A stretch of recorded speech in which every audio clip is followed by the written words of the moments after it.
Hello, I'm Ian Garty and welcome to a brand new show, Starting Grid. Over the course of the next few weeks, we'll be bringing you all of the different aspects of young motoring. We'll be giving you tips on how to get into rallying, car design, mechanics. Plus, we'll be giving you advice on buying your first car. Not only that, I'll be teaching you some advanced driving techniques, plus much more. First of all, we'll meet up with Paul Jackson, who's just starting out in the competitive world of drag racing.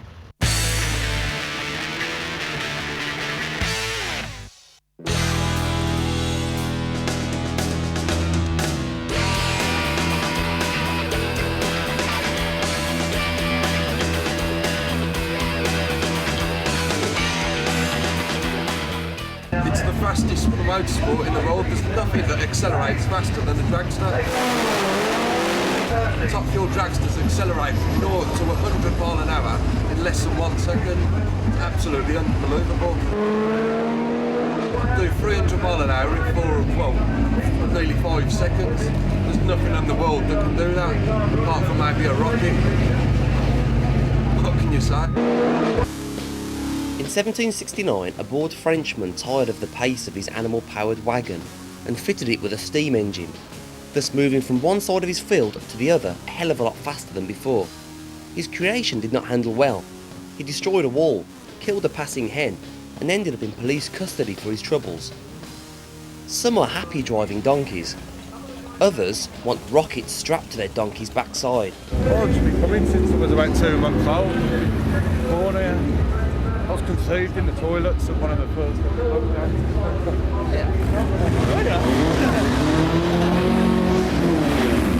Paul Jackson is one of these people.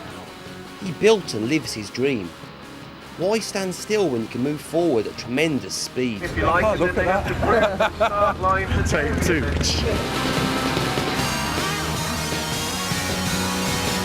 Paul races with other enthusiasts at meetings across Europe, and there is no bigger than Bug Jam, an event exclusively for the VW and speed obsessed.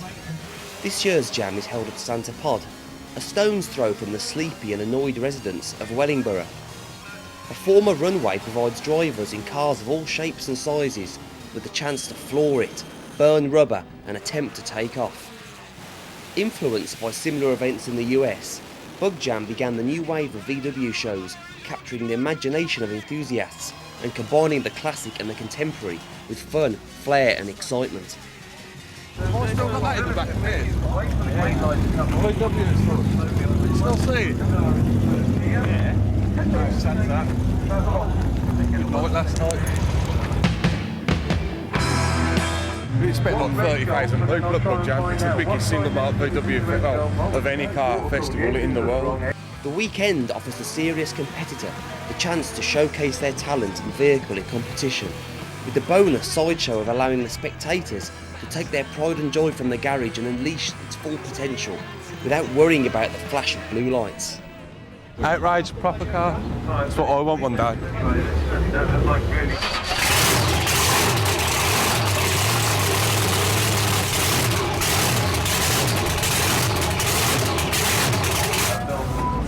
It's got the world record for the quarter mile with an actual body plate or sort of thing. It ran, I think it was 770 something, proper fast.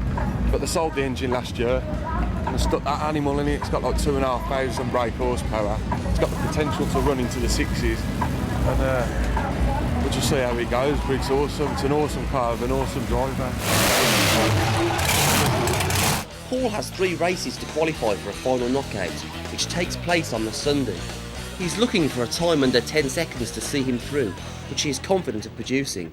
Outside of the competition, other drivers vary in age and experience, and the vehicles range from the bizarre to the extraordinary. Got 2 cars, yeah? If someone's got a load of money and they can build a car a lot faster than the other person, it's not strictly fair sort of thing. So if you've got a slower car, to give you an equal chance, you have bracket racing's been evolved. So if you've got a car that runs 12 seconds, racing a car that runs 8 seconds, one car dial in 12 seconds, the other car dial in the 8. So on the start line, the 12-second car would leave the start line 4 seconds before the other one and have a staggered start line light sort of thing. So in theory, they should both cross the finish line at exactly the same car. The 8-second car should creep up, and the idea is just to pick him at the finish line without going any faster than the time they're dialed in.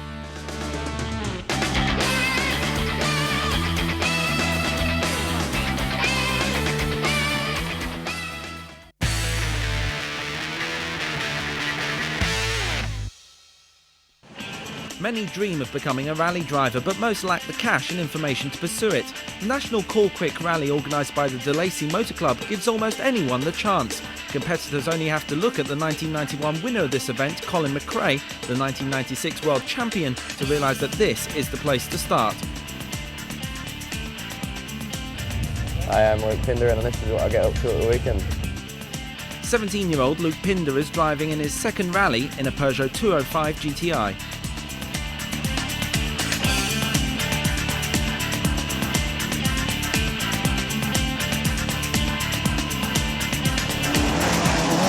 I started autograssing when I was 14, and from then I've carried on and got into this through my father. This type of car costs about £2,000 to put together. This type of car that we're rallying, it's very standard, so there's not much you have to do to it really.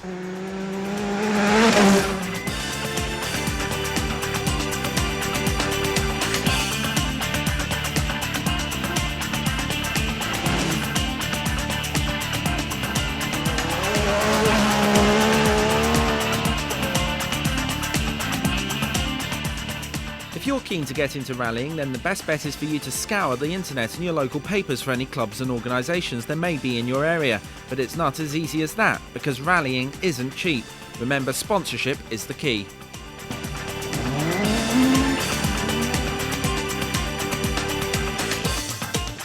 We were 36th overall. Most of our drivers have been doing it for quite a while. This is only my second rally. I've only just gone 17, so it's a bit it's quite weird to be with older, experienced drivers, really. Yeah, it definitely makes me push a bit more when we're being with faster drivers. It makes me push myself to my limits. My ambition is to be a top world rally driver and be paid for it, really.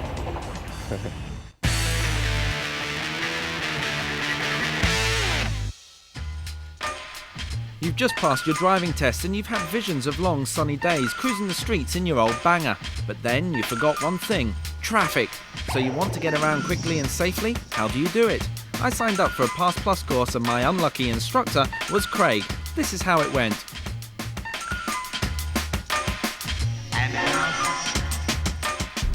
It's especially important in city centre driving that you're looking out for vulnerable road users. Okay. Buses, cyclists, take a right at the end of the road, please.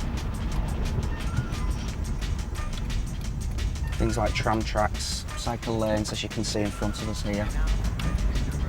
Buses pulling in, pulling out. So it's important that you use good anticipation, reading the road ahead and behind as well. Right. Be careful for any cyclists and motorcyclists on the left-hand side of the car, especially before you turn to the left. Okay. And you notice here there's a van park delivering. What about pedestrians just past the lorry? Right, okay. What might they be doing? Stepping out behind. That's right, yes. Okay. And turn left at the lights, please. Okay. So you notice the bus parks pull up on the left. Yeah. Decide whether it's at a bus stop or whether it's in a queue of traffic. What do you Right, think? okay. I think that's just in a queue. It is, yes. You notice there's no bus stop next to it. That, of course, determines how you deal with the bus, whether you try to overtake it or not. Okay. And turn right at the lights, please. Don't forget to have a glance in your mirrors. Now, this is the situation I was talking about before with the box junction. It's fine for you to stop in the box junction if you need to, as long as you're turning right. Right. And as long as your exit road's clear, which it is. Okay. If you're stationary for more than a few seconds, then if you can apply your handbrake. Can you think of any reason why you want that safety device on your handbrake? Stop me making it, slipping onto the accelerator or something. Stop you rolling. Right. Yeah, in this case, you'd be rolling forwards through the stop line. If you get hit from behind, Right. the handbrake's not on, what's going to happen to us? I'm going to the vehicle in front. That's correct, yes.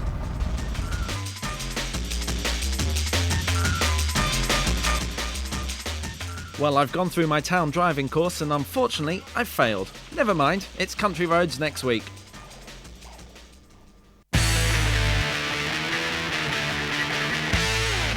Well, it's that time in the show where we have to take a break. Coming up in part 2, we'll be checking out the superb talent in the Michelin Cup Championships. We'll be giving you advice on buying your first new car, and we'll be checking out the university motorsport scene. Stay tuned and we'll see you in part 2.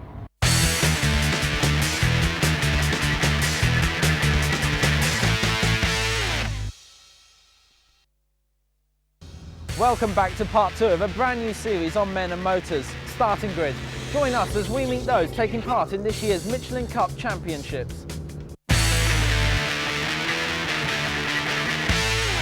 Motorsport is generally thought of as a hobby for the rich, but a new form of competition has been set up which is open to anyone who's got £200 and a free day. I'm here at Gainsborough to find out what the Michelin 2000 competition is all about.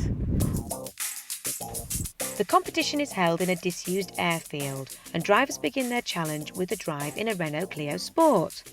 The competition is structured in stages. Entrants are put through test sessions in a preliminary round and are judged on lap times, driving techniques and fitness by a panel of top experts. Here to tell us a little bit more about what's in store for those wannabe racing drivers is Tim Sugden, the guy who came up with the idea in the first place. Hiya Tim. So, what can people expect from the day? The concept of the scholarship is that absolutely anybody can get a chance to be a racing driver. As you know, getting into motor racing is incredibly difficult. It's like trying to be a film star. Anybody can come along, they can have a go, they can drive a car, and if they do well enough, they progress through the competition, and ultimately somebody, whoever that lucky person is, wins a fully sponsored year in motor racing. They have 3 sessions of driving in the Clios, straight on the track. There's very little frills, there's very little messing about. They're straight in the cars doing the bit that they want to do. So who's eligible to take part in the scheme? As long as they're over 16 years old, then that's fine. We have no upper age limit. We have people, we've had 70-year-old people doing the competition in years gone by. What's the response to the competition been like? Some people teach it just as a day out where they're actually going to get a chance to drive a racing car, which is a dream for a lot of people. Other people are sort of more focused and they've got their eye on that ultimate prize. Nick Keynes, that won the championship last year, or won the scholarship rather last year, has this year won the Vector Championship, so who knows where his career's going from there.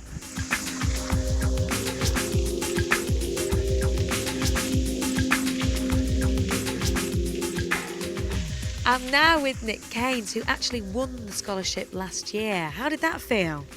It was, I don't even think it's sunk in yet, really, to be honest with you. Being back here now, I was just one of the punters last year, and it's an amazing feeling. It's been a great year, actually, it really has. So what do you think the importance of scholarships like this actually is? It's hard to say, I mean, and obviously the unique thing about it is it gives someone like me the chance to go motor racing. And had you had any experience before at all? No, I mean, I was obviously I was a massive enthusiast, but I'd never raced at all.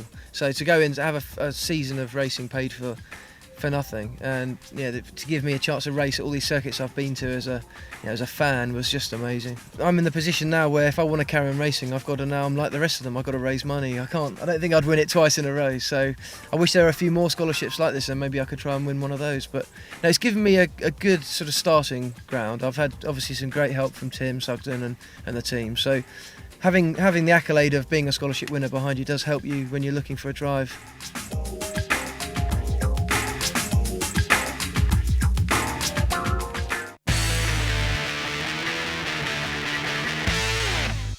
Alright, and welcome to a brand new series called How to Get Into Stuff. On the Chief. My name's Lar and this is Lar. Yeah. And each week Lar and myself are going to be showing you how to do something through the motoring trades on the Chief.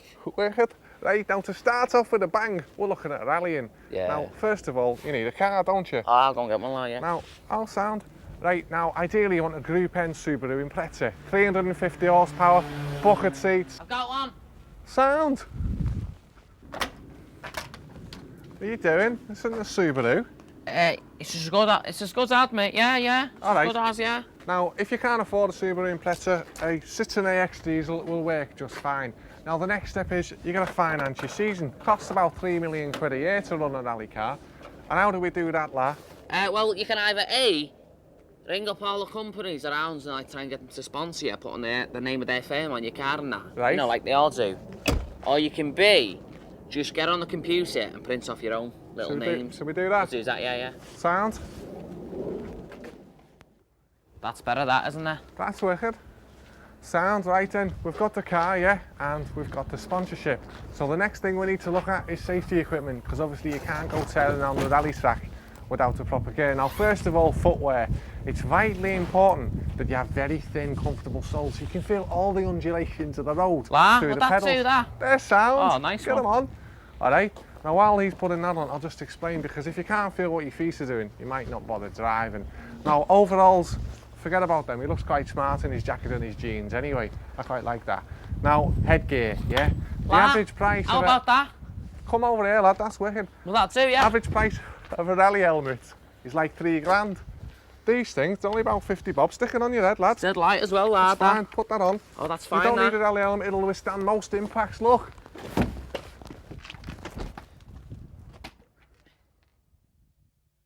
La, you alright, mate? Yeah. Sounds, yeah. Come ahead. Sounds, yeah. So, as you can see, no long-term damage done there, and you've saved yourself £3 grand. Yeah, it's dead cheap, that, yeah. So, we've Dead got all the reasonable, equipment. that, yeah. All that's left to do now. You alright, kid? Eh? Yeah. All sound, that's left to do now is go rallying. Oh, top one, yeah.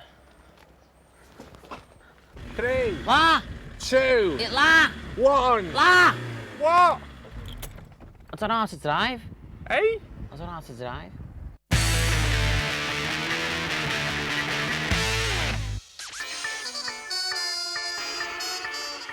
Hello and welcome to your weekly guide to finding your first set of wheels. We know you really want to get on the road with one of these, but may have to make do with one of these. The shame of it.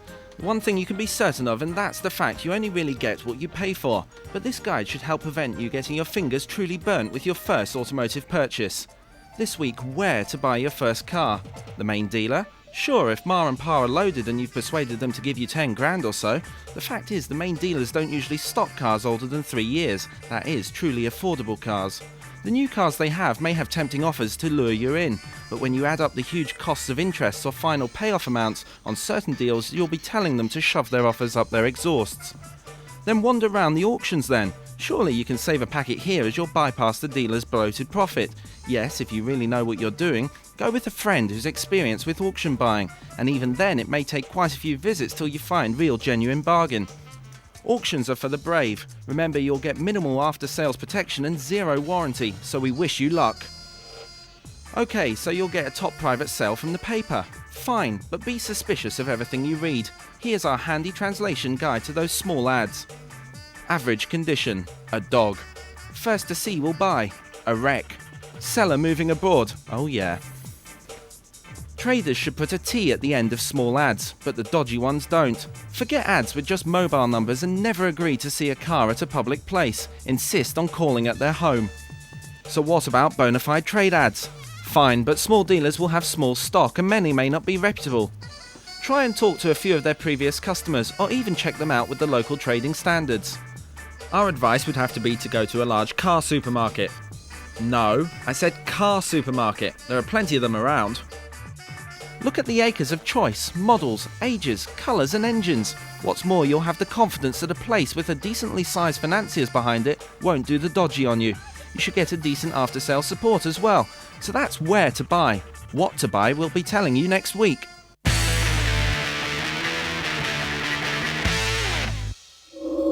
So you thought university was all about drinking and waking up late. Well, it is, but these students also do something else. They race Formula Fords.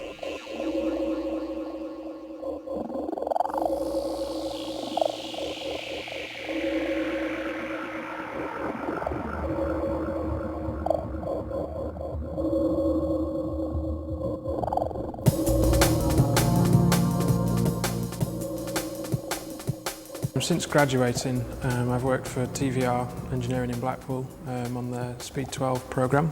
I was a design engineer there, mainly concentrating on chassis. Following that, I worked for Williams Formula 1 team. The first year of the course we do 6 different modules which include maths, mechanics, electronics, communications, and manufacturing and race car anatomy. I've sort of grown up with motorsports and a great passion for it for many years, and I wanted to do something involving motorsport, and I didn't realise you could do a degree, and when I did, I went for it, so I'm glad I got in.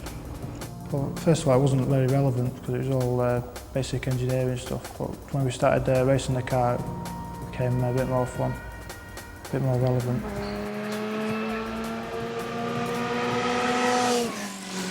Well, I think initially, when we first arrived at our first event, people considered or believed that in fact we weren't the university racing team, we were some racing team that was sponsored by the university. And then when actually people start to hear the story and hear what goes on, obviously, you know, the ears prick up. In our first event, we were obviously learning a lot. Having said that, I think we qualified 15th and then actually finished 8th in the race. So it was a reasonable start, although nothing to write home about and didn't really sort of generate particularly much interest amongst the other competitors. However, at the second event, we put the car second on the grid during the qualifying session. So immediately all these people who in the past hadn't been particularly interested were swarming around our lorry, having a look at the car and seeing what sort of settings we had on it. We went on to finish third in the race, which was excellent. Motorsport in this country is a very big business. It's a multi-million-pound business, employs thousands of people, and obviously export-wise it's worth a lot as well. So any degree or diploma or anything really to bring people into the sport is a good thing, and I think the university are heading the right way. Not only is it for personal enjoyment, but people can go on and earn a reasonable living at it. And they've got to be pretty good to do that, but it's well worth getting involved.